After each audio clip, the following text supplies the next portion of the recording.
اب اسماعیل کے لشکر کو دیکھ کر اسے جہاں یہ دکھ ہوا کہ یہ اس کی اپنی فوج ہے جو اس کے خلاف لڑنے آئی ہے، وہاں اسے یہ خطرہ بھی نظر آیا کہ یہ مسلمان جنگجوؤں کی فوج ہے جو لڑنا اور مرنا جانتی ہے اور جو اس کی چالوں سے واقف ہے۔ اسے معلوم تھا کہ یہ فوج صرف اس لیے اس کے خلاف لڑنے آ گئی ہے کہ اس کی تنخواہیں بڑھا دی گئی ہیں۔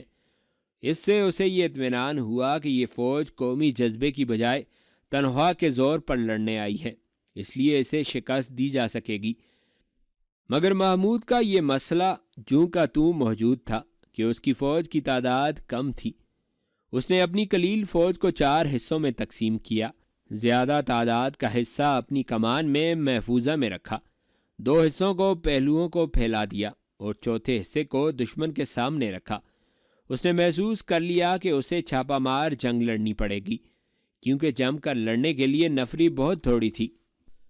اس نے اپنے سالاروں سے کہا کہ وہ ذرا سی دیر کے تصادم کے بعد ادھر ادھر ہونے کی کوشش کریں اور اسماعیل کی فوج کو پھیل جانے پر مجبور کر دیں۔ اس علاقے میں چٹانیں بھی تھیں۔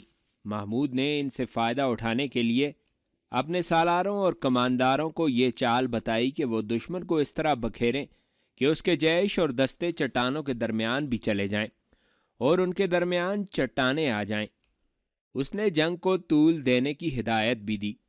شب خون مارنے کے لیے حالات سازگار نہیں تھے، کیونکہ دونوں طرف کی فوجیں دراصل ایک ہی فوج تھی۔ شب خون مارنے کی مہارت رکھتی تھی اور اسے شب خون سے بچاؤ کے طریقے بھی آتے تھے۔ مثلا رات کو دونوں طرف کی خیمہ گاہوں کے اندر بھی اور باہر دور دور تک بڑی مشعلیں جلا کر جگہ جگہ رکھ دی گئی تھیں۔ اس کے علاوہ تیر انداز گھڑ سوار خیمہ گاہوں کے ارد گرد گھوم پھر رہے تھے۔ محمود غزنوی خیمے سے نکلنے لگا تو اس کی ماں آ گئی۔ محمود دوڑ کر اس کے قدموں میں گر پڑا اور زار و قطار رویا۔ ماں نے اسے اٹھا کر گلے لگا لیا۔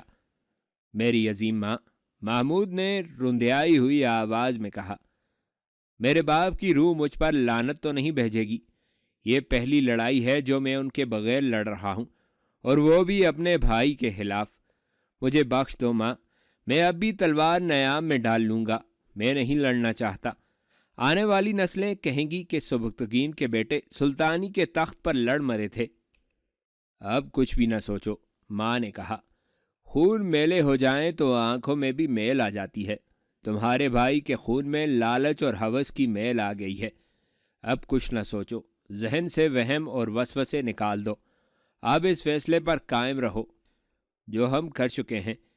میں ساری رات خدا کے حضور سجدے کرتی رہی ہوں۔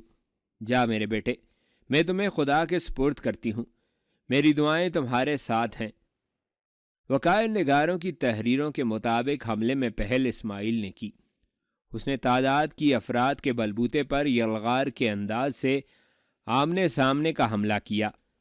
محمود غزنوی کی ہدایت کے مطابق تیر اندازوں نے ہاتھیوں پر تیر برسائے اور ان پر برچیاں بھی پھینکیں۔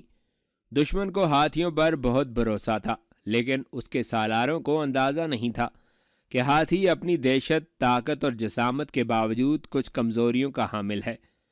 محمود نے اسی لیے ہاتھیوں کو زخمی کرنے کو کہا۔ ان میں سے جو ہاتھی زخمی ہوئے وہ اپنی فوج کے لیے مصیبت بن گئے۔ ان کی چنگھاڑ سے گھوڑے بھی بدکنے لگے۔ محمود غزنوی بلندی سے دیکھ رہا تھا۔ اس کے سپاہیوں نے بیشتر ہاتھیوں کو بیکار کر دیا تھا، مگر یہ کافی نہیں تھا۔ اسماعیل کے حملہ آور دستوں نے ہاتھیوں کے نقصان کی پرواہ نہ کی۔ ان کی یلغار بڑی تیز تھی۔ محمود کی ہدایت کے مطابق اس کے دستے جم کر لڑنے کے بجائے ادھر ادھر ہونے لگے، مگر دشمن کا دباؤ اتنا تیز تھا کہ محمود کی چال کامیاب ہوتی نظر نہیں آتی تھی۔ وہ اپنے سپاہیوں کو پستہ دیکھ رہا تھا۔ ایک فرانسیسی مورخ ڈی ہیبلوٹ لکھتا ہے کہ محمود غزنوی کو اپنی شکست یقینی نظر آ رہی تھی۔ صاف پتہ چلتا تھا کہ اسے پسپائی بچا سکتی ہے یا کوئی معجزہ۔ اسماعیل نے حکم دے دیا کہ محمود کو زندہ پکڑو۔ دونوں طرف تکبیر کے نعرے گرج رہے تھے اور دونوں طرف ایک ہی جیسے پرچم پھڑپھڑا رہے تھے۔ محمود کے دستوں کے نعرے دبتے جا رہے تھے۔ ان کی یہ چال کہ وہ ادھر ادھر ہو کر دشمن کو بکھیر دیں گے ناکام ہو گئی تھی۔ وہ اب جم کر لڑ رہے تھے۔ مورخوں کے مطابق یہ معرکہ بہت ہی خون ریز تھا۔ دونوں فوجیں قہر اور غضب سے لڑ رہی تھیں، مگر محمود غزنوی کے دستوں کا بہت جلدی ختم ہو جانا یقینی تھا۔ اپنے ان دستوں کو بچانے کے لیے محمود نے دشمن کے دونوں پہلوؤں پر حملے کرا دیے، لیکن اس انداز سے کہ دستے حملے کر کے دائیں اور بائیں کو نکلنے کی کوشش کریں۔ یہ چال اس لحاظ سے کامیاب رہی کہ اسماعیل کی فوج پہلوؤں کی طرف پھیلنے لگی۔ محمود کے دستوں نے یہی طریقہ اختیار کر لیا کہ وہ گھوم پھر کر حملے کرتے اور پہلوؤں کی طرف نکل جاتے۔ محمود نے اپنے ان دستوں کے لیے جو آمنے سامنے کے تصادم میں الجھ گئے تھے یہ حکم دیا کہ وہ پیچھے ہٹنے کی کوشش کریں۔ اس کوشش میں ان کا مزید نقصان ہوا، لیکن جو عسکری نکل سکے وہ نکل آئے۔ سورج غروب ہونے میں تھوڑی سی دیر باقی تھی۔ محمود غزنوی نے پہلے تو سوچا کہ وہ جنگ کو طول دے گا، لیکن اس نے دیکھا کہ اسماعیل کی فوج اس کی مرضی کے مطابق بکھر رہی ہے، تو اس نے شام سے پہلے مارکے کا فیصلہ کر دینے کا تہیہ کر لیا۔ اسے دشمن فوج کے قلب میں اسماعیل کا پرچم دکھائی دے رہا تھا۔ اس نے تیر اندازوں کو میدان جنگ کے ارد گرد کی چٹانوں پر بھیج دیا اور اپنے محفوظہ کو حملے کی تیاری کا حکم دیا۔ جنگی امور کو سمجھنے والوں کی نظر میں یہ خودکش اقدام تھا۔ محمود غزنوی نے اپنی جان اور فوج کا باقی حصہ داؤ پر لگا دیا۔ یہ تازہ دم محفوظہ تھا۔ محمود نے دشمن کے قلب پر برق رفتار حملہ کرنے کا حکم دے دیا اور اس حملے کی قیادت خود کی۔ ان دستوں میں زیادہ تر سوار تھے۔ محمود نے اپنے تیر انداز دستوں کو یہ ہدایت دی تھی کہ دشمن اگر بکھر کر چٹانوں کے قریب جائے تو وہ تیر برسائیں۔ محمود غزنوی کے اس حملے کی ترتیب تیر جیسی ہی تھی۔ اسماعیل کے قلب کے دستے دن بھر کی لڑائی کے تھکے ہوئے تھے۔ محمود کا محفوظہ تازہ دم تھا۔ محمود کے کہنے پر محفوظہ یہ نعرے لگاتا جا رہا تھا: بت پرستوں کے دوستوں کو کچل دو۔ کچھ تو محمود کا حملہ تیز اور غیر متوقع تھا، اور کچھ اس نعرے کا اثر تھا کہ اسماعیل کی صفوں میں بددلی پیدا ہونے لگی۔ محمود کے کمانداروں نے ایک اور نعرہ لگانا شروع کر دیا: اللہ کے سپاہی تنخواہ کے لیے نہیں لڑا کرتے۔ اسماعیل کے سالاروں نے قلب کو بچانے کے لیے پہلوؤں سے کمک لینے کی کوشش کی تاکہ محمود کے محفوظہ کو گھیرے میں لیا جا سکے، مگر محمود کے پہلوؤں والے دستوں نے ضرب لگاؤ اور بھاگو کے انداز کے چھاپہ مار حملوں سے دشمن کے پہلوؤں کو ایسا الجھایا کہ وہاں سے کمک نہ جا سکی۔ محمود غزنوی کا قہر ایک تاریخی حقیقت ہے۔ متعدد مورخوں نے لکھا ہے کہ وہ جب دشمن پر سامنے سے حملہ کیا کرتا تھا تو اس میں اتنا قہر ہوتا تھا جو دشمن پر دہشت طاری کر دیا کرتا تھا۔ اسماعیل کے قلب پر حملے میں محمود کا قہر اس کے اپنے قابو میں بھی نہیں آ رہا تھا۔ مارکہ یہ بھی شدید اور خون ریز تھا۔ محمود کی نظر اسماعیل کے جھنڈے پر تھی۔ یہ جھنڈا غائب ہو گیا۔ اس کا مطلب یہ تھا کہ اسماعیل زخمی ہو گیا ہے یا مارا گیا ہے۔ جھنڈا فوجوں کے جذبے کو قائم رکھا کرتا تھا۔ جھنڈا غائب ہو گیا تو اسماعیل کی فوج کے پاؤں اکھڑنے لگے۔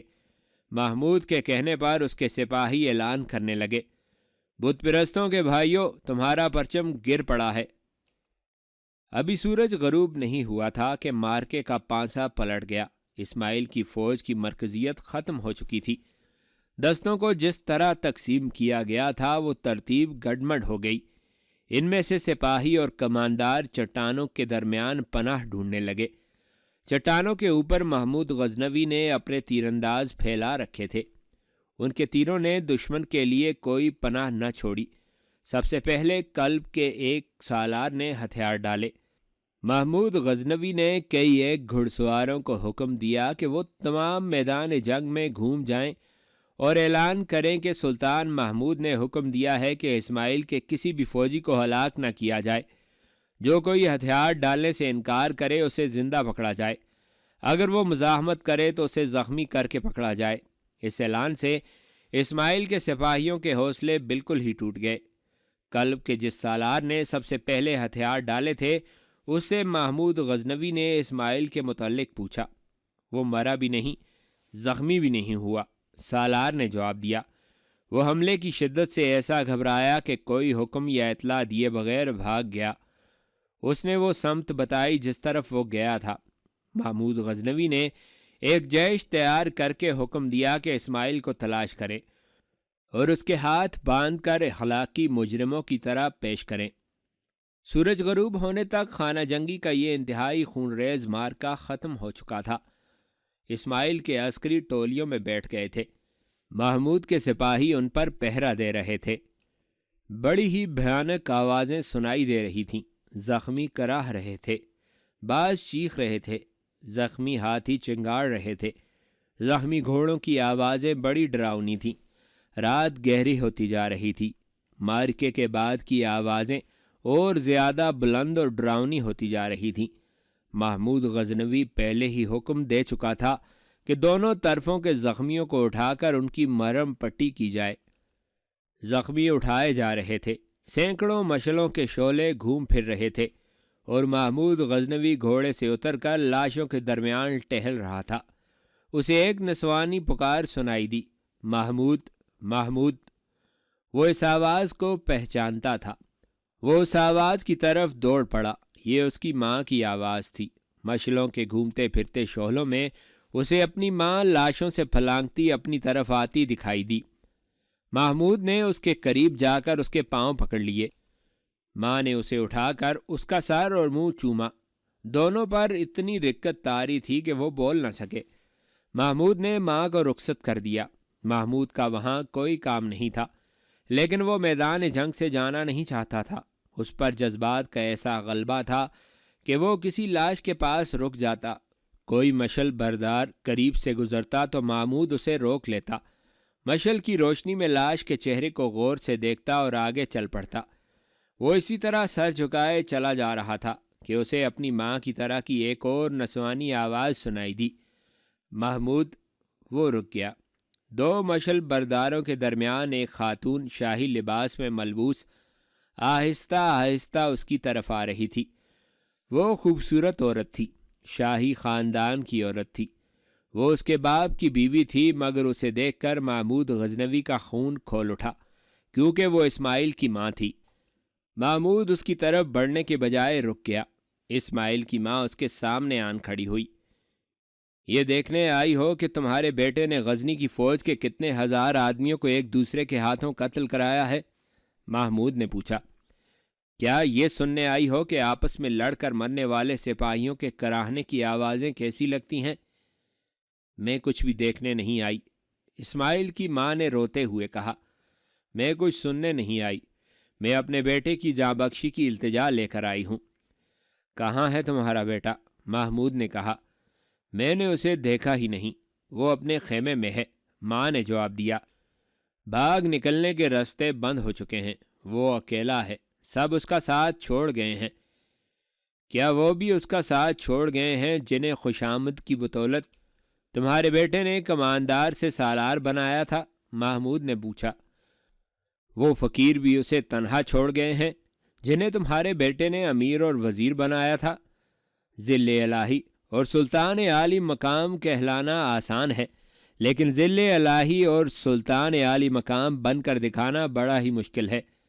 محمود، اسماعیل کی ماں نے التجا کے لہجے میں کہا، تمہیں حق پہنچتا ہے کہ جو الٹی سیدھی زبان پر آئے کہہ دو۔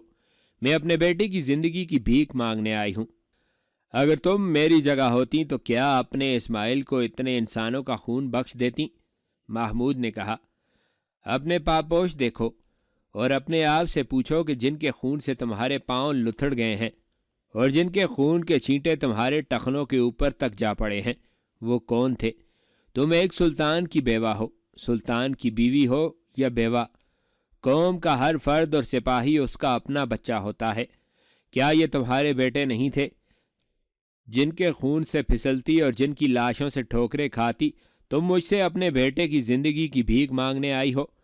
قوم اور فوج کے خون کے ساتھ کھیلنے والے حکمران اسی انجام کو پہنچتے ہیں جس تک تمہارا بیٹا پہنچ چکا ہے۔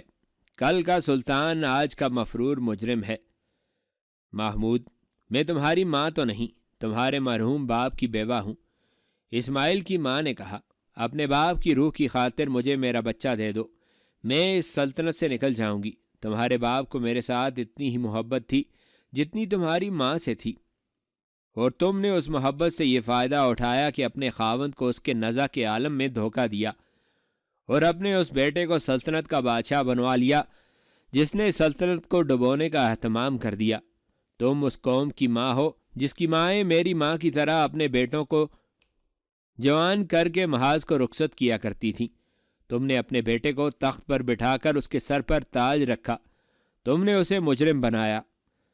محمود غزنوی نے اپنے پاس کھڑے 2 عہدیداروں سے کہا، اس خاتون کے ساتھ جاؤ اور اس کے بیٹے کو میرے سامنے لے آؤ۔ اس وقت اسماعیل اپنے خیمے میں سر جھکائے بیٹھا تھا۔ اس نے جب خیمے میں 2 عہدیداروں کو داخل ہوتے دیکھا تو وہ اٹھا اور سر تپا کانپنے لگا۔ اس نے ان عہدیداروں سے کہا کہ وہ اسے فرار کرا دیں تو وہ انہیں منہ مانگا انعام دے گا۔ عہدیداروں نے کوئی جواب دیے بغیر اپنے سپاہیوں کو حکم دیا کہ اسے پکڑ کر سلطان کے پاس لے چلو۔ وہ خود ہی ان کے ساتھ چل پڑا۔ اس کی ماں اس کے پیچھے پیچھے آئی۔ اسے جب محمود غزنوی کے سامنے کھڑا کیا گیا تو محمود نے اسے سر سے پاؤں تک دیکھا اور کہا، تمہاری ماں نے مجھ سے تمہاری زندگی کی بھیک مانگی ہے، میں ایک ماں کی استدعا قبول کرتا ہوں، تمہیں زندہ رہنے دوں گا۔ مشہور مورخ محمد قاسم فرشتہ لکھتا ہے، محمود غزنوی نے اسماعیل سے پوچھا، اگر فتح تمہاری ہوتی اور میں تمہارا قیدی ہوتا تو تم میرے ساتھ کیا سلوک کرتے؟ اسماعیل نے جواب دیا، میں تمہیں عمر بھر کے لیے قید میں ڈال دیتا اور آزادی کے سوا تمہیں زندگی کی ہر آسائش دیتا۔ محمود غزنوی نے کہا، اور میں تمہارے ساتھ اس سے برا سلوک نہیں کروں گا۔ تم ساری عمر کے لیے جرجان کے قلعے میں قید رہو گے، جہاں آزادی کے سوا تمہیں زندگی کی ہر آسائش اور سہولت مہیا کی جائے گی۔ اپنی ماں کو اپنے ساتھ لے جا سکتے ہو۔ اسماعیل نے باقی عمر اپنی ماں کے ساتھ اس قلعے میں گزاری۔ ایک بہت بڑا خطرہ ٹل گیا تھا۔ اس وقت جب سلطنت غزنی میں ایک اور خانہ جنگی لڑی جا چکی تھی اور غزنی کے بہترین فوج کی خاصی نفری تباہ و برباد ہو گئی تھی، لاہور میں راجہ جے پال تک یہ اطلاع پہنچی کہ سلطان سبکتگین مر گیا ہے۔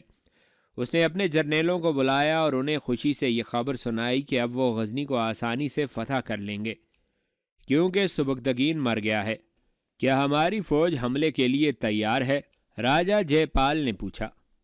پہلے 2 تجربوں کو سامنے رکھ کر ہم جلد بازی نہیں کر سکتے، ایک جرنیل نے جواب دیا۔ ایک آدمی کے مر جانے سے پوری قوم نہیں مر جایا کرتی۔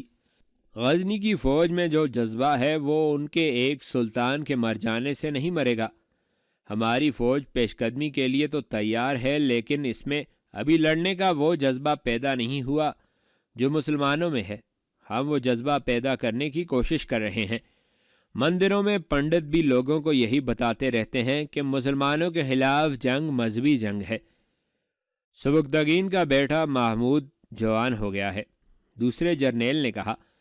میں یہ تو نہیں بتا سکتا کہ وہ پوری فوج کی کمان کے قابل ہے یا نہیں۔ میں نے اس کے 2 حملے دیکھے ہیں، مجھے اس میں قابلیت اور جرأت نظر آتی ہے۔ ہمیں یہ معلوم کرنا چاہیے کہ وہ کس حد تک قابل ہے۔ یہ میں یہی معلوم کر لوں گا، راجہ جے پال نے کہا۔ تمہیں معلوم ہے کہ میرے پاس غزنی کی فوج کے اونچے درجے کے 2 قیدی ہیں، میں ان سے معلوم کر لوں گا۔ آپ لوگ فوج کی تربیت اور تیاری تیز کر دیں، میں اب بہت جلدی غزنی کی طرف کوچ کروں گا۔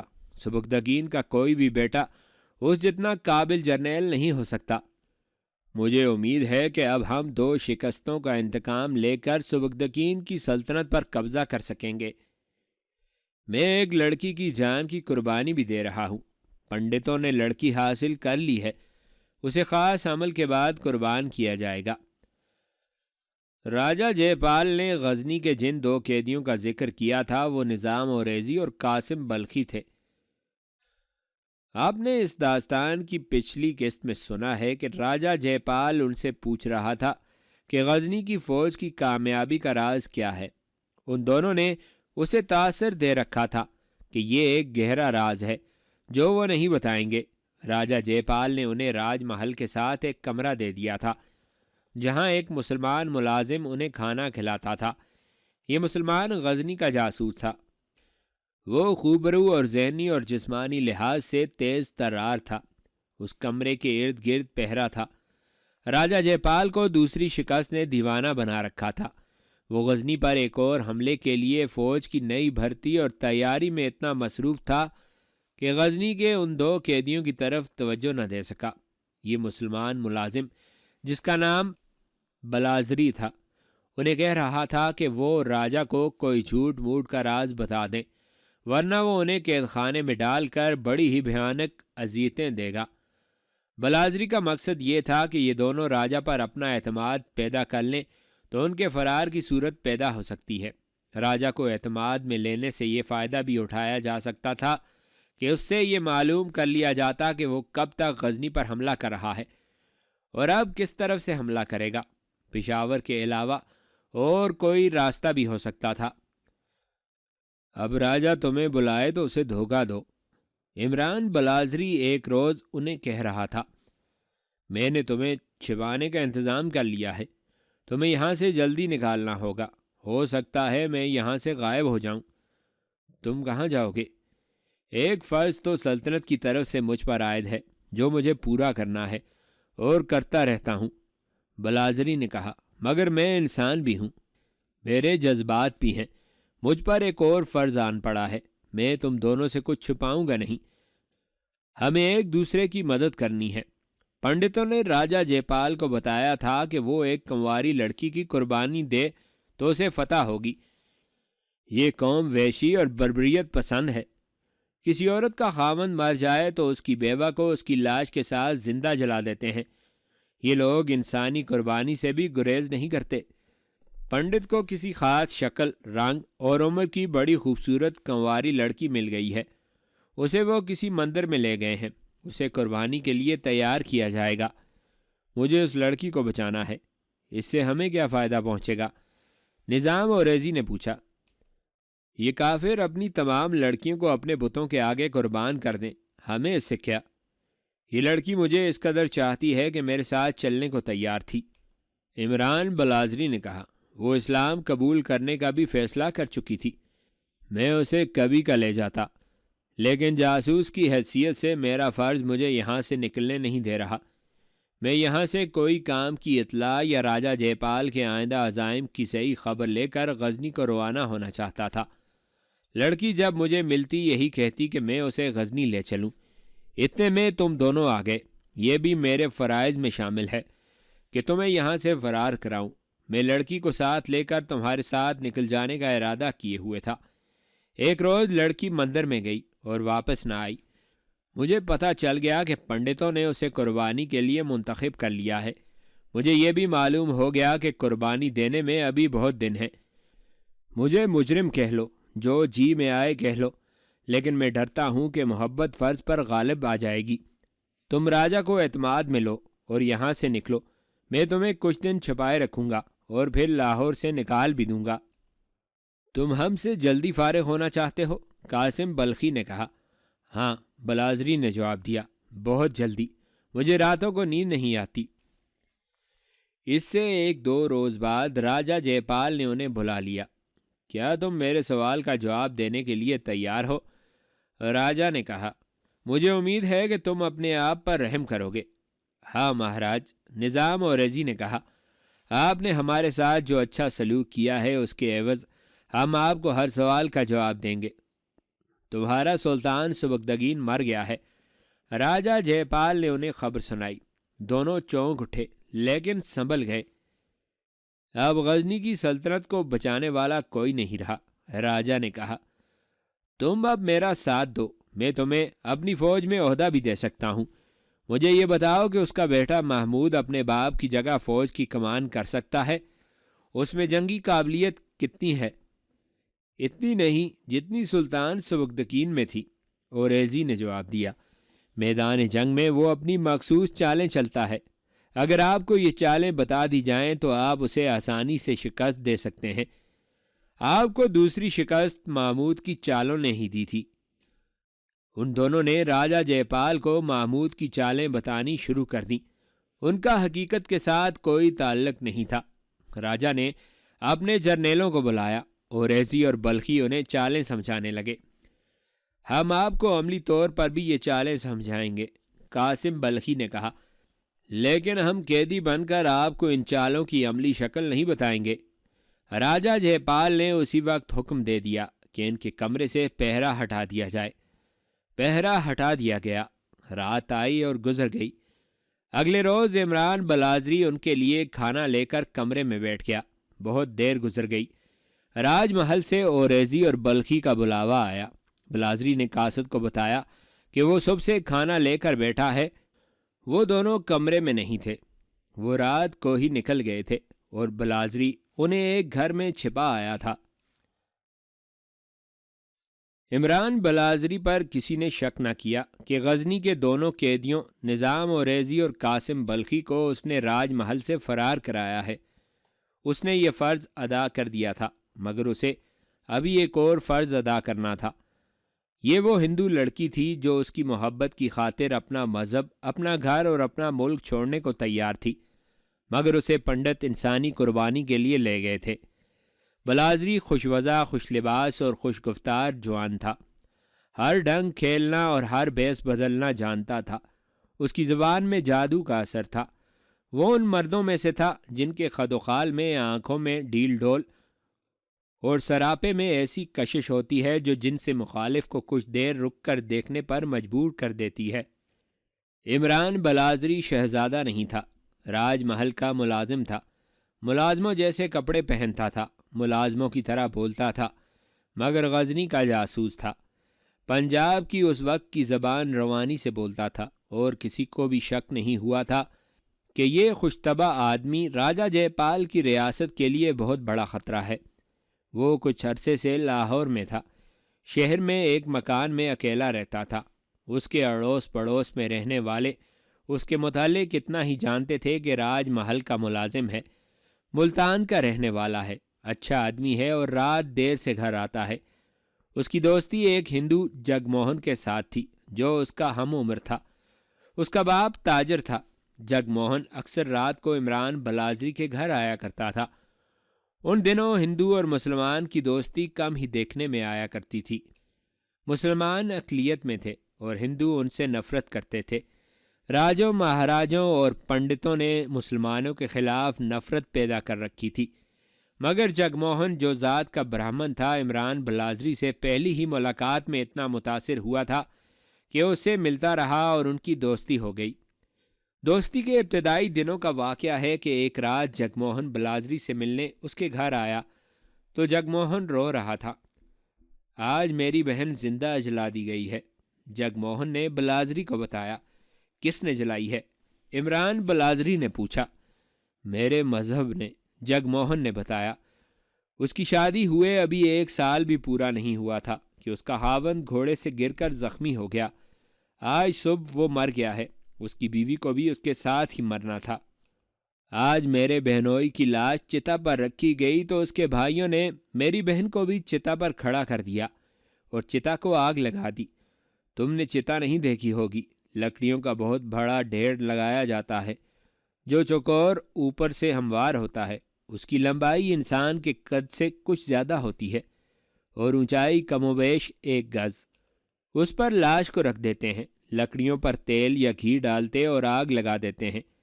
میں تو لاش کو بھی جلتے نہیں دیکھ سکتا، مگر میں نے اپنی بہن کو اپنے خاوند کی لاش کے ساتھ زندہ جلتے دیکھا ہے۔ کہتے ہیں کہ ہندو عورت اتنی غیرت والی ہوتی ہے کہ اس کا خاوند مر جائے تو اس کے ساتھ زندہ جل جاتی ہے۔ اسے ستی ہونا کہتے ہیں۔ جو عورت ستی نہیں ہوتی وہ ساری عمر شادی نہیں کر سکتی۔ وہ خطرہ محسوس کرتی ہے کہ انسانی کمزوری اسے گناہگار بنا دے گی، اس لیے خاوند کے ساتھ ہی مر جانا بہتر ہے۔ میں ستی کو اچھا سمجھتا تھا، مگر جب اپنی بہن کو زندہ جلتے دیکھا تو مجھے معلوم ہوا کہ ہمارا مذہب کس قدر بے رحم ہے۔ کوئی عورت زندہ نہیں جلنا چاہتی۔ میری بہن کو گھسیٹ کر چتا تک لے گئے اور اسے اٹھا کر چتا پر کھڑا کر دیا۔ اس کے پاؤں رسیوں سے باندھ دیے گئے تھے۔ وہ مجھ سے بہت زیادہ محبت کرتی تھی۔ میں اسے بچا نہ سکا۔ وہاں کم و بیش 150 آدمی تھے۔ کوئی بھی اسے بچانے کے لیے آگے نہ بڑھا۔ سب مذہب کی زنجیروں میں جھکڑے ہوئے تھے۔ میں نے منہ دوسری طرف پھیر لیا۔ مجھے لکڑیوں کے جلنے کی آواز آئی اور اس کے ساتھ مجھے اپنی بہن کی چیخیں سنائی دیں۔